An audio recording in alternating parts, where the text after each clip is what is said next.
안녕하십니까, 레필입니다. 9월 13일 두산 에너빌리티 보도록 하겠습니다. 증시 먼저 보겠습니다. 코스피 0.13% 상승했고요. 코스닥은 0.3% 상승하면서 마무리되었습니다. 오늘도 양증시는 약하게 상승하면서 진행이 되었는데요. 사실상 수급을 보면 외국인 투자자가 9,500억 정도 매도했고요. 기관 투자자가 4,300억을 매수하면서 외국인 투자자 위주로의 매도가 집중되는 모습이었습니다. 코스닥도 지금 외국인 투자자가 1250억 정도 매도가 진행이 되었고요. 확실히 지금 외국인 투자자가 코스피에서 코스닥 모두 매도를 진행하고 있습니다. 그래서 연속적으로 좀 빠져나가는 모습이 나오고 있는데요. 일단은 2575포인트까지는 반등을 했습니다만 수급 자체가 그리 건전해 보이지는 않습니다. 그래서 이제 추석 연휴 다음에 있는 시장에서 어떠한 흐름이 나오는지 좀 봐야 될 것 같고요. 좀 더 시간을 두고 보도록 하겠습니다. 일별 차트는 어제와 유사하기 때문에 크게 더 볼 필요는 없을 것 같고요. 외국인 투자자는 지금 연속적인 매도 이후에 2,700억 어제 매수했지만 오늘도 9,500억까지 매도를 하면서 많은 매도를 진행을 하였다.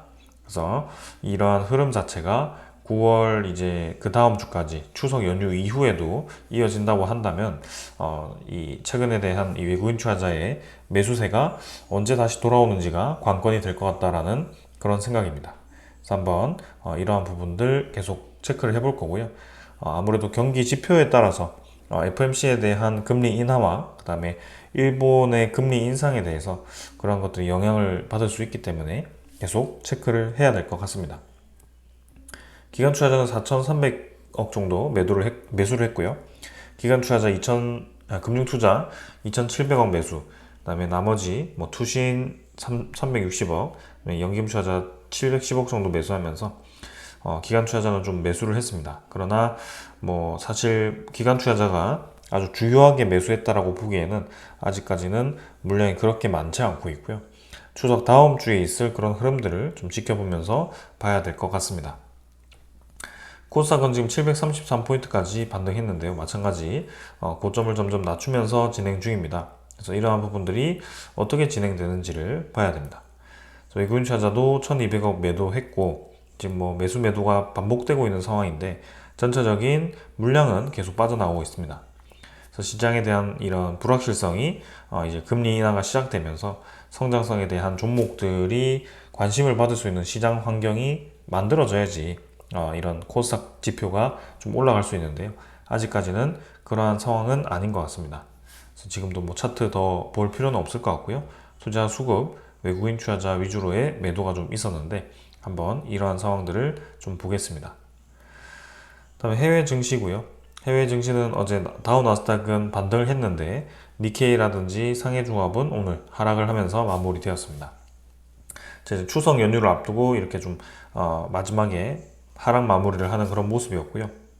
우리나라 이 코스피는 약하게 반등을 하긴 했지만 그래도 수급 자체는 별로 좋지 않았기 때문에 연휴 이후에 어떠한 흐름이 나오는지를 좀 봐야 될 것 같습니다. 그 다음에 환율이고요. 환율은 12원 정도 떨어져서 0.9% 하락을 했습니다. 1327원까지 지금 환율이 떨어졌고 잠깐 이제 원화 가치가 다시 저점을 높이면서 조금씩 반등하는 듯 하면서도 다시 떨어지는 그런 모습이거든요. 그래서 N자로 좀 떨어지는데 이러한 부분들도 이제 실제로 FOMC가 열렸을 때 어떻게 진행되는지를 봐야 될 것 같습니다. 자, 어제도 실업수당 청구 건수가 발표된다라고 말씀을 드렸고요. 거기에 대해서 이 증시가 좀 반응을 한 것 같습니다. 실제로 그 지표들을 좀 살펴보면서 말씀을 드리겠습니다. 이제 어제 발표되었던 경제 지표는 실업 수당 청구 건수가 어제 예상보다 조금 높게 나왔습니다만 그렇게 크게 예상보다 많이 벌어지지는 않았고요. 생산자 물가 지표도 예상보다 실제가 0.2% 정도 나오면서 좀 더 높게 나왔습니다. 그래서 근원 생산 물가 지표도 좀 높게 나왔고요. 전체적으로 물가 지표와 실업 수당 청구 건수는 시장에 부합을 하거나 조금 더 이 경기가 침체가 되지 않았다는 시그널로 나오는 방향으로 진행이 되었습니다. 그래서 확실히 이제 우리가 우려하던 그런 침체에 대해서 상황이 좀 많이 완화가 되었다라고 보시면 될 것 같고요. 이 침체가 나온다는 것은 결국에는 달러에 대한 가치가 떨어진다라고 볼 수밖에 없습니다. 왜냐하면 경기를 살리기 위해서는, 경기를 활성화시키기 위해서는 금리를 떨어뜨려야 되는데, 그 금리를 떨어뜨리는 속도를 가속화시켰을 때는 달러에 대한 가치가 빠르게 떨어지기 때문이죠. 그래서 이러한 것들을 좀 보면 이제 엔화에 대한 가치가 좀 가치 요동을 칠 수가 있는데, 이러한 것들을 한번 보겠습니다. 자, 그래서 지금 뭐 지수 선물은 약하게 좀 미국 증시 반등하고 있고요. 유럽 증시도 같이 좀 반등을 하고 있습니다. 전체적으로는 반등 추세 진행 중이고, 그다음에 원자재 가격을 보시면 국제유가 지금 69.8달러, 거의 70달러까지 반등을 했습니다. 그래서 좀 70달러를 다시 회복할 수 있는 그런 단계까지 왔고요. 침체에 대한 우려가 좀 해소되니까 며칠 만에 지금 다시 유가가 회복되고 있는 상황입니다. 그다음에 천연가스고요. 천연가스는 2.37달러로 진행이 되고 있습니다. 그래서 계단식으로 지금 천연가스가 좀 올라가는 분위기. 그래서 가스와 원유가 다시 이렇게 원자재 가격이 회복이 되면서 올라간다라는 것은 좀 이제 경기에 대한 이 활성화가 아니고 침체에 대한 우려가 해소가 되고 있다. 이렇게 보면 되겠습니다. 채권금리는 3.65% 정도로 진행이 되었고요. 0.75% 정도 떨어졌습니다. 채권금리는 지금 한 달 기준으로 봤을 때는 점점 이제 떨어지는 분위기가 형성되고 있고요. 이전에 경기 침체가 우려되었을 때만큼은 아니지만 오늘도 추가로 좀 떨어지면서 국채금리가 하락을 하였습니다. 환율과 지금 10년물 국채금리가 같이 하락을 했고요. 아무래도 금리 인하에 대한 기대감으로 좀 그렇게 환율도 떨어진 것 같고, 그리고 10년물 국채금리도 시장금리가 떨어지면서 같이 이렇게 떨어지는 분위기가 형성이 되고 있는 것 같습니다. 자, 그래서 이제 9월 지나고 10월로 갔을 때, 그리고 연말로 갔을 때 이러한 이제 지표들이 어떻게 또 진행이 되는지 한번 살펴봐야 될 것 같습니다. 자, 오늘은 이 정도로 증시 분위기 살펴보았고요. 종목으로 넘어가도록 하겠습니다. 두산 에너빌리티 보겠습니다. 오늘 450원 상승해서 2.5% 상승했고요. 18,160원으로 마무리가 되었습니다. 자, 오늘 장 초반에 좀 더 힘을 받았었고요. 중간에 이제 좀 반등을 하면서 2% 정도 반등을 했습니다. 그러나 뭐 오늘 상승이 크게 중요해 보이지는 않죠. 여전히 거래량은 부족하고요. 그래도 조금 좋은 시그널은 거래량이 어제보다 증가를 했다는 것입니다. 그래서 568만 주로 거래가 좀 더 붙으면서 진행이 되었고, 어제보다는 상승폭이 줄긴 했지만 조금 더 힘을 내고 있다. 그러나 여전히 이제 코스피 전체에서 봤을 때는 코스피가 크게 좋은 움직임이 아니고, 그 다음에 투자자 수급을 보았을 때는 외국인 투자자가 코스피에서 계속 이탈하는 그런 분위기이기 때문에 뭔가 코스피의 상위 종목들이 좀 올라가기에는 힘든 시장이다라고 볼 수가 있습니다. 그래서 두산에너빌리티도 금요일까지, 추석 연휴 전에 금요일까지 이렇게 반등을 하긴 했지만, 실제로는 그 추석 연휴가 끝나고 그 다음의 상황을 좀 봐야 될 것 같고요.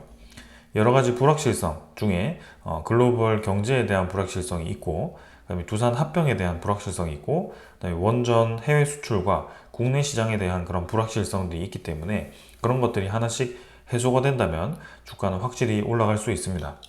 지금 그러한 모든 것들이 다 불안정한 모습, 아직 확정되지 않은 모습 때문에 좀 헷갈리고 있고, 여러분들도 이제 많이 기다려왔는데 그 상황이 좀 많이 개선되지 않다 보니까 좀 지치기도 하고요. 그래서 그러한 부분들이 있는데, 지금은 이제 9월 달에 우리나라 경제사절단과 대통령이 이제 체코로 가는 그 와중에 체코 원전에 대한 수주권들을 확실하게 하고, 그 다음에 우리나라 해외 수출을 좀 확실하게 하기 위한 방향으로 진행이 되고 있다는 점에서 그나마 괜찮은 것 같습니다. 자, 그러한 영향 때문에 오늘도 추가로 힘을 받았을까요? 일단은 조금 더 보겠습니다. 자, 그 다음 차트를 보시면 차트는 오늘 바짝 올랐다가 조금 눌러지는 모습, 그래서 뭐 평소처럼 횡보하는 구간 내에 있습니다. 그래서 차트 자체는 크게 중요하지 않다라고 말씀을 드렸고, 더 중요한 것은 거래가 점진적으로 증가하면서 위로 뻗어나가는 힘이 좀 있어야 된다라고 말씀을 드리고 있습니다. 추가적인 상승이 언제 나오는지, 확실히 더 나올 수 있는지, 그런 것들을 좀 지켜보겠습니다. 그 다음은 투자자 수급이고요. 수급은 외국인 투자자가 12,000주 매도, 기관 투자자가 77,000주를 매도하면서 오늘 양매도 진행이 되었습니다. 주가는 올랐지만 외국인 투자자도 이탈했고 기관 투자자도 이탈하는 모습이었고요. 금융 투자가 특히 77,000주로 매도를 하였습니다. 투시는 69,000주로 매도가 잡혔고요. 연기금 투자자가 12만 주를 매수했는데 그렇게 지금 많이 매수한 것도 아니고요. 전체적으로 봤을 때는 기관 투자자는 최근에는 매수 매도 그냥 반복하고 있다, 이 정도로 보여집니다. 외국인 투자자도 코스피 전체에 이탈하고 있기 때문에 두산 에너빌리티라고 해서 그렇게 많은 매수를 계속 이어가는 것도 아닌 것 같고요. 어제 옵션 만기로 인해서 외국인 투자자가 집중 매수되었는데 바로 그 다음 날인 오늘은 크게 매수가 없었습니다. 그래서 추가적으로 이제 날짜를 더 보면서 이 외국인 투자자에 대한 움직임이 어떻게 되는지 한번 살펴보도록 하겠습니다. 자, 그 다음에 이제 공매도 잔고고요. 잔고는 166만 주입니다. 그래서 161만 주에서 166만 주로 5만 주 정도가 증가했고요. 잔고는 계속 증가를 하는 분위기입니다. 근데 9월 12일이 옵션 만기였고 이때 이제 공매도 잔고가 상환되었을 가능성이 크다라고 말씀을 드리고 있죠. 그래서 외국인 투자자에 대한 물량이 늘어나고 공매도가 상환되었다라고 본다면 충분히 이제 그럴 수 있다라고 보여지고요. 며칠 더 이제 지켜보면 이 방향이, 그 원인이 나올 것 같습니다. 자, 그 다음은 대차 잔고도 한번 살펴보도록 하겠습니다. 대차 잔고는 최근에 계속 변화 없는 상황이고요. 오늘도 특별하게 변화는 없었을 것 같습니다. 그래서 오늘 아직 시간 되지 않았지만 그게 우리가 주목할 만한 사항 없었던 것 같고요. 종목 뉴스에도 크게 주목된 내용 없기 때문에 넘어가도록 하겠습니다. 오늘 거래원을 보시면 외국계 투자자에서는 BNP가 좀 매수를 진행하는 모습이고요. 장 초반에 이제 주가를 좀 끌어올린 그런 물량이 아닐까 싶습니다. 그래서 BNP가 바짝 매수를 하고 좀 빠졌는데요. 그 이후에는 특별한 수급은 없었던 것 같습니다. 그래서 뭔가 이제 추석 연휴 전에 바짝 매수가 진행되었는데 그 이후에도 추가적인 매수가 이어지는지 좀 살펴보도록 하겠습니다. 그 다음에 이제 대차 잔고 확인했고 종목 상세 보면 추정 물량과 당일 물량 거의 동일했죠. 그래서 전날과 외국인 보율은 거의 동일하게 진행이 되었습니다. 그래서 21.03%로 진행이 되었고요. 네, 크게 달라진 점 없기 때문에 넘어가도록 하겠습니다. 그래서 지금 우리 입장에서는 가장 중요한 것은 증시가 이제 갈피를 잡는 겁니다. 그래서 일본에 대한 금리가 급격하게 인상되지 않고 그 다음에 달러에 대한 가치가 급격하게 하락하지 않으면서 엔캐리 트레이드 청사에 대해서 좀 우려감이 해소되는 그런 상황이 좀 필요하다라는 것이고, 그 다음에는 두산 에너빌리티 관련되어서는 이제 웨스팅하우스와 합의가 되어서 해외 수출에 대한 그런 파이가 커지면서 두산 에너빌리티와 같은 그런 기자재 업체가 본격적으로 힘을 낼 수 있는 그런 분위기가 형성되는 거, 그 다음에 국내 시장도 어느 정도 활성화가 되면서 신규 원전을 건설하거나 SMR 건설함으로써 이렇게 또 내수 시장이 활성화되는 그런 모습들, 그러한 것들을 좀 기대를 해볼 수가 있겠습니다. 네, 그러한 상황을 좀 만들어야지 두산 에너빌리티 주가가 정말 3만원, 5만원까지 이렇게 올라가는 그런 모습이 나올 것 같은데요. 아직까지는 그러한 타이밍만 계속 기다리고 있고 그 타이밍을 기다린 지가 꽤나 오래 되었는데요. 이제는 서서히 그 방향으로 수렴을 해가는 것 같다. 뭔가 그 해결하는 방향으로 가는 것 같다. 이러한 생각이죠. 그래서 그렇게 기다리면 될 것 같습니다. 그래서 오늘 준비한 소식들도 좀 그 관련한 내용들을 좀 가져와 봤고요. 한번 소식들 하나씩 보면서 말씀을 드리겠습니다. 자, 어제 나온 소식인데요. 체코 원전을 둘러싸고 이제 웨스팅하우스에 대한 소송전이 이루어지고 있는데 거기에서 장호진 외교안보특보가 직접 나서가지고 이 지재권 소송에 대해서 조율을 하고 있다는 소식이 어제 나왔습니다. 그래서 외교 리베로를 맡은 장 특보는 백악관의 설리번 안보보좌관을 만나서 이 문제를 집중 논의를 했다라고 하고요. 그로 인해서 미국으로 지금 찾아가는 인사들이 굉장히 많은 것 같습니다. 그래서 대통령실 관계자에 의하면 장 특보가 백악관과 주로 조율을 하고 산업부는 미국 에너지부와 조율을 하고 한수원은 웨스팅하우스를 상대로 협상을 벌이고 있다라고 얘기가 나오고 있습니다. 그래서 총 세 방향으로 지금 이제 협상을 시도하고 있는 상황이고 이러한 부분들이 좀 잘 진행되고 있다는 것이 좀 느껴집니다.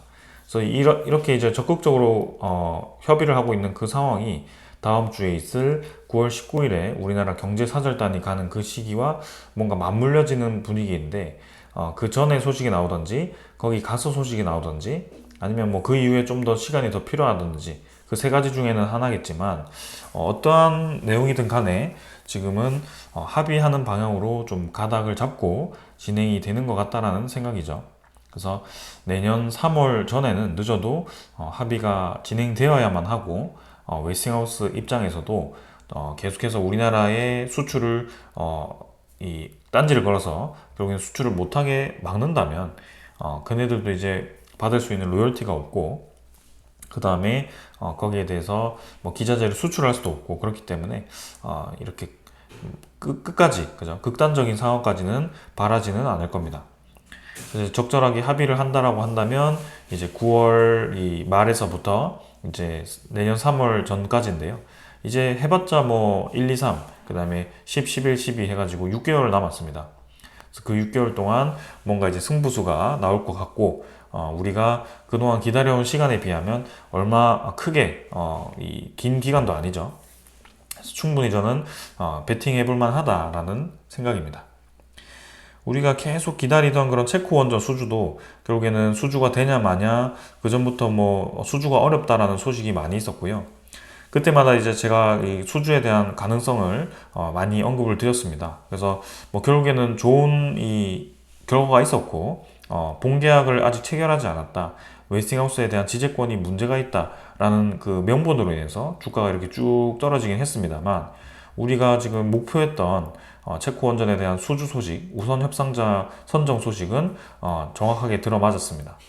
그래서 그 다음인 이제 웨스팅하우스에 대한 합의도 결국에는 저는 합의가 100% 이루어질 거다라고 보고 있는 지점이고요. 그렇다고 한다면 그때 웨스팅하우스 지재권 소송으로 인해서 주가가 이렇게 밀렸던 지점까지는 적어도 빠르게 올라가지 않을까라는 생각을 해봅니다. 그래서 합의 소식이 나오는 순간 금방 이제 2만원 중반까지는 빠르게 치고 나갈 거라고 생각이 되고 있고요. 그 이후에 뭐 추가적인 수주 소식이 나온다든지 웨스팅하우스와 두산 에너빌리티가 본격적으로 이제 기자재 장기 공급에 대한 그런 뭐 협력 체결을 한다든지 아니면 뉴스케일 파워의 그런 SMR과 웨스팅하우스 SMR을 이제 두산 에너빌리티가 뭐 통틀어서 이제 기자 납품을 한다든지 그런 식의 소식이 나온다면 확실히 더 힘을 받을 거라고 보여집니다. 그래서 그때까지는 좀 더 이 시간이 필요해 보이고요. 확실한 소식이 나올 때까지 조금 더 지켜보겠습니다. 자, 그 다음은 우리나라 인사들이 계속해서 이제 미국으로 나가고 있다라고 말씀을 드렸는데요. 이번에는 이제 통상본부장이죠. 산업통상자원부의 통상교섭본부장이 9월 10일부터 9월 12일까지 또 이제 대통령 선거 전국인 미국 워싱턴 DC와 뉴욕을 찾아서 이렇게 현지 정부와 의회를 비롯한 주요 인사와 차례로 만났다고 합니다. 이 겉으로는 이제 미국과 우리나라의 그런 신뢰관계 확인, 동맹 이런 걸로 이제 나가는 걸로 보이지만 최근에 이렇게 자주 왔다 갔다 한다는 것, 그다음에 왕래가 잦다는 것과 그다음에 원전 관련 인사들이 많이 나가고 있다는 점, 그리고 아까 말씀드렸다시피 조금 외교 쪽대로 산업부 장관은 산업장관부대로 그 다음에 한수원은 한수원대로 각자 이제 이렇게 협상을 시도를 하고 있습니다. 그러는 이 맥락과 지금 이 통상본부장이 또 나가서 주요 인사들을 만나는 것 자체가 저는 연결이 되지 않을까라는 생각이 좀 들고 있고요. 지금 이제 9월 19일 전에 계속해서 여러 사람들이 나간다는 것 자체가 좀 합의가 계속 시도하고 있고 거기에 대한 내용들을 교환을 하고 있고 그리고 이제 뭐 이 비즈니스에 대한 합의서를 공개적으로 이제 내용을 발표를 한다라고 한다면 그 내용에 어떤 내용이 담길지를 계속 이제 조율을 해 나가는 과정이 아닌가 그렇게 좀 생각을 하고 있습니다. 그래서 저는 빠르면 9월 19일에서 이제 22일까지인가요? 그때 이제 미국과의 그런 원전 동맹을 발표하면서 웨스팅하우스 합의를 발표할 가능성이 있다라고 보고 있고, 만약에 느리다고 한다면 아예 이제 25년 초반까지는 가야 되지 않을까라는 생각을 좀 하고 있습니다. 그래서 이번 타이밍에 어떠한 소식이 좀 나오는지 한번 기다려 보도록 하겠습니다. 자, 그 다음에 이제 두산 합병에 대해서 좀 지켜보면, 합병이 지금 후퇴되었는데도 불구하고 정무위에서는 합병 관련 법안을 발의를 하고, 박정원 회장까지도 국감에 이렇게 부를 수도 있다라는 그런 내용이 좀 나오고 있습니다. 지금 3차 증권 신고서를 정정 중인데, 일단은 뭐 어떻게든 지금 에너빌리티 주주들에게 좀 더 유리한 방향으로 진행될 거다라고 분석이 되고는 있습니다. 그러나 그래봤자 이제 합병 비율 수정 관련한 내용일 가능성이 크고, 그걸 이제 시가 말고 완전히 이 자산 가치로 따진다면 두산 에너빌리티가 두산 밥켓을 가지는 그런 인적 분할 과정에서부터 뭔가 이제 비율 자체가 맞지 않는 거죠. 그래서 그러한 것들을 좀 이제 고려해서 다시 내라고 이제 금감원에서 내용을 공유를 한 거고요. 그게 이어서 지금 이제 금감원 말고 금융위원장도 지금 공정 가격으로 합병가액을 개선해야 된다라는 내용을 언급을 하였습니다. 사실 금융위원장은 좀 더 이제 영향력이 있다고 보시면 될 것 같고요. 기업 간의 합병 시에는 합병가액 산정 관련 국제적인 기준이나 시장 상황의 변화를 종합적으로 고려해서 개선 방안을 마련하겠다라고 밝혔다고 합니다. 그래서 지금 두산이 지금 영린을 건드린 거죠. 그래서 그 합병 하나로 인해서 모든 이 제도가 개선되는 그런 상황이 만들어진 거고, 그만큼 이제 이 미필적 고의식으로 뭔가 이제 법으로 피해갈 수 있는 상황 다 피해가면서 최대한 본인들의 이득을 가져갈 수 있는 그런 상황을 만들다 보니 이러한 사태까지 벌어진다라고 좀 볼 수밖에 없습니다. 그래서 지금 3차 이 정정 신고서를 어떻게 이제 개선하느냐에 따라서 또 금감원이 반대를 하거나 이런 시장에 대한 이 평가가 나올 것 같고요. 그렇지 않고서는 이제는 주주들도 꽤나 이제 많이 결집을 한 것 같습니다. 반대를 위해서. 그래서 지금 매수 청구권에 대한 기간이 좀 밀리면서 중간에 이제 매도를 하면 이 매수 청구권을 할 수 없기 때문에 지금은 그냥 가지고 계셔라라고 말씀을 드리고 있는 거고, 합병 일자가 다시 나오더라도 이제는 그 충분한 시간 동안 많은 주주들이 또 결집이 되었을 때 그 영향이 크다라고 볼 수밖에 없습니다. 그래서 매수 청구권 6천억이 채워졌을 때는 합병이 무산이 될 수 있고, 그다음에 그거를 두산 측에서도 받아들인다고 하더라도 매수 청구권 자체가 너무 비용이 크기 때문에 결국에는 합병을 하지 않느냐에 대한 기회비용을 따졌을 때 합병을 하지 않는 쪽이 더 유리해질 수 있다라는 관점이 나옵니다. 자, 그렇기 때문에 우리 주주들을 설득하고 금감원과 저런 쪽을 설득하기 위해서는 누가 보더라도 뭔가 의문점이 없는 그런 합병이 만들어져야 되고, 결국에는 그 의문점이 나온 그 근본적인 원인, 두산 밥켓에 대한 가치 평가를 어떻게 하는지, 그리고 두산 밥켓이 주어지는 그런 이 배당금을 어떻게 활용할 것인지, 그리고 두산 밥켓이라는 그 큰 덩치의 기업이 두산 로보틱스와 같은 그런 작은 기업 아래로 들어가는 게 맞는 건지, 이러한 것들을 좀 생각해 볼 수밖에 없습니다. 자, 그래서 제가 뭐 대충이라도 생각을 해본다면, 두산 아래 이제 두산 에너빌리티가 있고, 두산 에너빌리티 앞 밑에 밥켓이 있기 때문에 이게 뭐 손자 회사 때문에 다른 기업을 합병할 때도 좀 이제 지분 이 매입 과정에서 100%를 확보해야 된다는 점에서 손해를 본다라고 한다면, 결국에는 두산 로보틱스는 로보틱스대로 가고, 그거를 제외한 이제 밥켓을 에너빌리티에서 떨어뜨려 가지고 두산 에너빌리티에 이제 뭐 A사가 있겠죠. 그 다음에 두산 밥켓이 있을 거고요. 그럼 이 두 개를 만들어 가지고 이 두 개를 합병시키면 안 되나 라는 생각도 좀 해봅니다. 그럼 이렇게 되면 두산 에너빌리티 주주가 두산 밥켓의 주식을 가질 수 있는 그런 상황이 만들어지는 거고, 두산 아래에 두산 밥켓을 이제 둘 수 있는 그런 상황이 생기는 거고요. 로보틱스는 이제 여기서 빼는 게 좋지 않나라는 생각을 해봅니다. 왜냐하면 로보틱스가 들어감으로써 생기는 문제가 너무 많기 때문이죠. 그래서 에너빌리티 입장에서는 두산 밥캣 주주가 되면 뭐 크게 나쁘지는 않아 보입니다. 밥캣에 대한 주식이 굉장히 저평가되어 있고 충분히 올라갈 수 있는 상황이 만들어진다는 거. 그 다음에 이제는 손자 회사가 아니라 이렇게 아들 회사로 올라오면서 인수합병에 대한 그런 기회도 많아지는 거고요. 에너빌리티는 에너빌리티대로 이제 사업 재고에 집중할 수 있는 그런 상황이 생기는 거고, 네, 두산 밥캣도 두산 밥캣대로 집중할 수 있고요. 로보틱스와 밥캣을 사업 시너지를 낸다라는 것은 좀 무리가 있지 않나라는 생각을 계속 할 수밖에 없죠. 그래서 이 모든 문제가 로보틱스가 들어감으로써 발생한 문제고요. 로보틱스의 투자금을 확보하기 위한 하나의 수단으로 밥캣을 사용했기 때문이 아닐까라는 생각이 들 수밖에 없습니다. 그래서 그러한 것들을 의문을 다 해결한 3차 정정 신고서가 나와야 되고요. 결국엔 로보틱스가 껴서 계속 억지로 밥캣을 밑으로 붙이려고 한다면 말이 맞지가 않습니다. 네, 그러한 상황이 해소되기 위해서는 로보틱스가 아예 빠지든지 합병이 철회되든지 그렇게 진행되어야 되지 않나 라는 생각입니다. 자, 오늘 이 정도로 하고 마무리를 하고요. 자, 이랬던 저랬던 합병은 일단 기간은 정해지지 않았습니다. 그리고 다음 주는 이제 추석 연휴이기 때문에 월, 화, 수는 휴장이죠. 그래서 좀 긴 연휴 동안 이제 미국 증시가 어떻게 움직일지, 그리고 우리나라에 대한 그런 이 증시가 연휴 이후에 어떻게 움직일지, 그리고 에너빌리티에 대한 그리고 이제 소식이 이제 19일이라고 한다면 다음 주 금요일인가요? 목요일이네요. 추석 바로 다음 날부터 이제 이 일정이 시작되기 때문에 그러한 것들도 좀 기대를 해볼 수가 있지 않나라는 생각입니다. 자, 그래서 즐거운 이 추석 보내시고요. 네. 작년 추석보다는 그래도 증시에 대한 분위기가 조금은 괜찮은 것 같습니다.